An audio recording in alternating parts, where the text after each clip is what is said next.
안녕하십니까. 작심 51일차 4월 22일입니다. 예, 오늘은 빌립보서 1장에서부터 4장까지 읽었고요. 시편 29에서 44장. 총 아마 페이지 수로는 10장 정도 읽은 것 같습니다. 어제에 이어서 오늘 열왕기하 5장부터 가겠습니다. 5장에는 보시다시피 아람 왕 군대 장관 나아만 이 나병 환자이더라로 나왔죠. 예, 그래서 이 나아만이 나아만의 이제 종이 이제 선지자 저 이사야 이제 죄송합니다.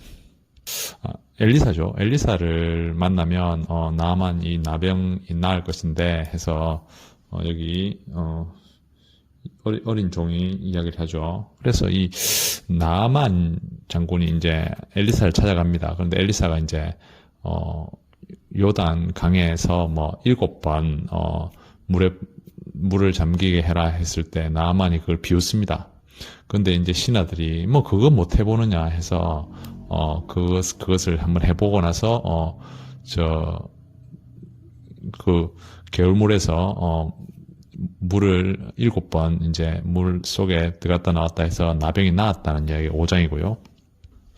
6장에는 쇠도끼를 찾습니다. 엘리사와 그 제자들이 사는 거처를 좀 크게 하려고 제자들이 이제 집을 크게 하려고 나무를 베다가 이제 그 쇠도끼를 물에 빠뜨립니다.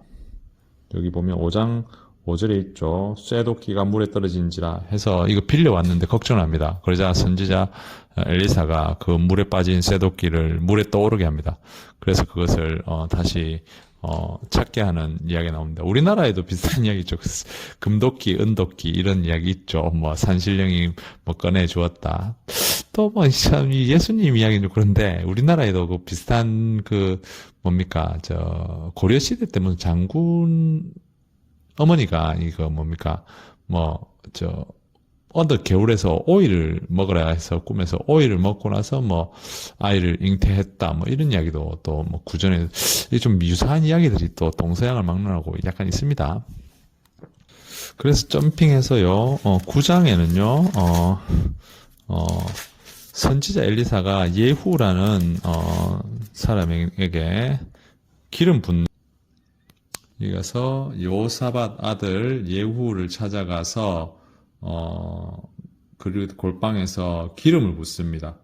그리고 왕으로 삼노라 하고요. 저 3절에 그리고 지체하지 말고 도망했다. 그래서 예후가에게 이제 이 예후가 왕이 되거든요. 반란을 일으켜서 왕이 됩니다.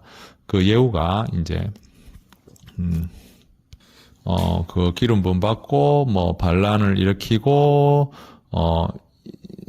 엘리야죠. 엘리사의 이제 스승이었던 엘리야를 괴롭혔던 이제 악녀 이세벨 있죠. 30절이죠. 9장 30절에 이세벨이 뭡니까? 내던지라 해서 33장에 아니 내던져짐에 그 예후가 그의 시체를 밟더라 해서 이세벨을 죽여버립니다. 악녀의 이제 최후가 그렇게 되고요. 10장에는 아합 아들 70명이 또 죽임을 당합니다. 1절에 있죠. 또 그 다음에 예후가 또 유다 왕입니다. 13절에 유다 왕 아시아 형제들을 죽입니다. 40명을 죽입니다. 이렇게 예후가 왕이 되면서 왕이 되기 전에 이제 왕족을 죽이죠. 지금 요 사이로 치면 예전에 몇 년 전에 사우디아라비아에서 이 왕족들을 호텔에 모아서 수십 명을 대거 모아서 몇 명을 죽이고 한 그 왕자의 난들이 있었죠. 이렇게 이 왕을 차지하기 위한 이런 혈투는 참 참혹합니다. 몇십 명을 그냥 한꺼번에 예, 죽이는 일이 있습니다. 그리고 예후는요, 예후 왕은 바알 신을 모시는 자들을 속여서요, 한 곳에 모읍니다. 그래서요, 다 죽여버립니다. 자, 그게 25절에 나옵니다. 10장 25절. 그들을 죽여 박에 던지고 바알 신당에 있는 것을 불살랐죠. 이래서 여호와께 인정을 받죠. 30절에 10장 30절에 여호와께서 예후에게 이르시되 해서 4대까지 네가 왕 자리를 차지할 것이다 이렇게 이제 합니다. 그 다음에 19장에는요, 아주 중요한 그 성경 구약의 한 정말 큰 팩트를 차지하고 있는 선지자 이사야가 등장합니다. 여기 보면 19장에 히스기야 왕이 듣고 해서요, 여기 보면 선지자 이사야에게 보냄에 있죠. 유다 왕, 히스기야가 20장에는요, 뭐 병이 들었다고 합니다. 1절에 그때 히스기야가 병이 들어 선지자 이사야가 그에게 나아가 여호와께 말씀이 너는 내가 죽을 것이다 했죠. 그래서 히스기야가 기도를 합니다. 기도를 해서 심히 통곡했더라 할 때 이제 이사야에게서 하나님 말씀이 전해져서요. 6절에 가보면 내 날이 15년을 더 할 것이다. 그래서 이렇게 기도를 해서 응답을 받아서 15년을 더 사는 이런 내용이 20절에 있습니다. 22장에는요, 요시야 왕이거든요. 요시야 왕 때 율법책을 발견합니다. 8장, 22장 8절에 여호와의 성전에서 율법책을 발견한다. 그래서 이 율법책, 요시야 왕 때 율법책을 발견해서 그러니까 그 하나님에 대한 율법이 거의 사라졌다는 거죠. 그만큼 다른 신을 섬기고 이런 우상 숭배가 많았다는 거죠. 그래서 이 다른 신을 분양 못하게도 하고 이렇게 또 발견해서 그 하나님의 이제 율법대로 살기를 요시야가 이제 백성들에게 하고, 지도를 하고 이렇게 합니다. 하지만, 이 부분에서, 17절이에요. 22장 17절. 다른 신에게 분향하고 그들의 손을 행위로 날 경노하여 진노가 꺼지지 아니하니라 하셨다. 한마디로 요시야 왕이 이제 그렇게 이제 하나님이 뜻대로 율법책을 찾아 기뻐하고 뜻대로 살려고 노력했지만 그것으로서 하나님의 분노가 지금 꺼지지는 않았다. 이스라엘에 대해서 그 말씀을 하시는 거죠. 하지만 요시야 왕에게는요, 내가 평안히 묘실로 들어가서 네가 그 재앙을 보지는 않을 것이다 합니다. 그리고 나서 23장에는요, 그 요시야 왕은 죽임을 당합니다. 애굽 왕에게서요. 그리고 24장에는요, 바벨론의 왕 느부갓네살이 나오죠. 24장에. 자,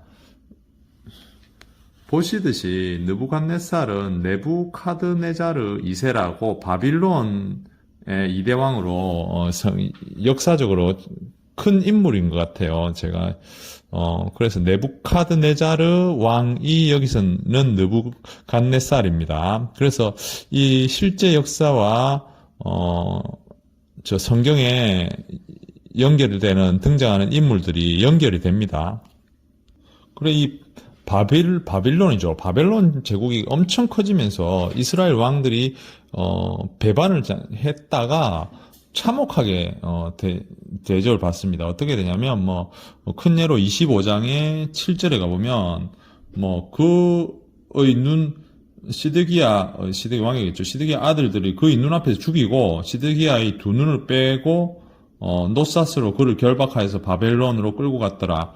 이렇게 이스라엘이나 유다 국가는 완전히 철저히 이제 애국과 바벨론에 의해서 철저히 왕들이 이제 죽임을 당하고 다른 왕으로 대체되고 이렇게 해서요 거의 유명무실하다시피 국가가 흩어지다시피 되는 이게 열왕기 하의 이제 마무리입니다. 제가 이렇게 크게 점핑을 한 이유는 왕들이 계속 반복됩니다. 하나님을 떠나서 우상숭배하고 벌받고, 또 다른 왕이 또 다른 사람을 죽이고, 아니면 배반당해서 또 죽임 당하고, 또 새로운 사람이 왕이 되고, 그 다음에 또 하나님을 모시는 사람도 있고요. 이렇게 우상숭배하고, 하나님 모시고, 또 이렇게 회개와 배신이요. 계속 반복되는 이야기입니다. 이렇게 열왕기 하를 마무리 짓고요. 결국 우리 삶도 마찬가지인 것 같아요. 지금 이 세세한 지식을 아는 것보다 우리 삶은 결국은 우리가 하나님이라는 바른 존재로서 떠나서 죄 짓고 인생에 또 피똥을 싸고 고생을 하고 나서야 또 마음을 추스리고 다시 진리의 길로 가고 또 회개하고 이런 반복 아니겠습니까? 예, 참, 제가 읽으면서, 뭐, 여러 가지 생각이 들었습니다. 아, 인생은 반복이다. 하루라도 바르게 사는 것이 좋을 것 같다는 생각을 하고요. 오늘 하루는 뭐, 잘함입니다. 왜 잘했는지는 모르겠습니다. 그냥 하루 나름 열심히 산 하루 같고요. 예전에 같이 공부했던 박사 같이 공부했던 팀, 한 5명 되는데요.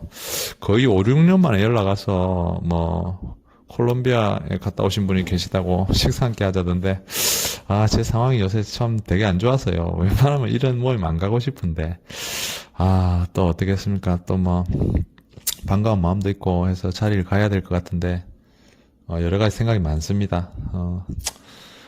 삶이 망한 듯 싶지만, 그래도 할도리는 해야 되겠다 싶어서 또 시간을 좀 쪼개서 이제 가야 되겠다는 생각이 듭니다. 그런 왠지 느낌 아닌 느낌 들고요. 여러분들 하루가 또 아니면 여러분 삶이 망했다고 느낄 때도 있고, 실패했다고 느껴질 때도 있을 겁니다. 이런 때, 또 지내다 보면 희망이 안 생기겠습니까? 예, 오늘도 여러분, 긍정적인 마음으로, 감사한 마음으로, 예, 화이팅을 계속해 나갔으면 좋겠습니다. 감사합니다.